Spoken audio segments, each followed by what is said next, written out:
ခေါ်လာနော်ရသူတရားချက်ပြင်းနေတယ်အဲ့ဒါကြောင့်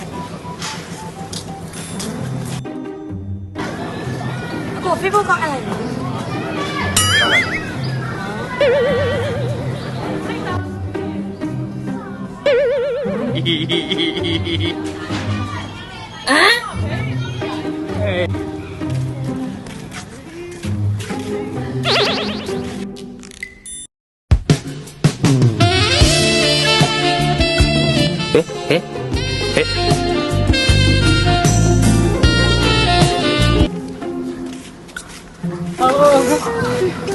လမ်းဘယ်လိုရှောက်နေလဲ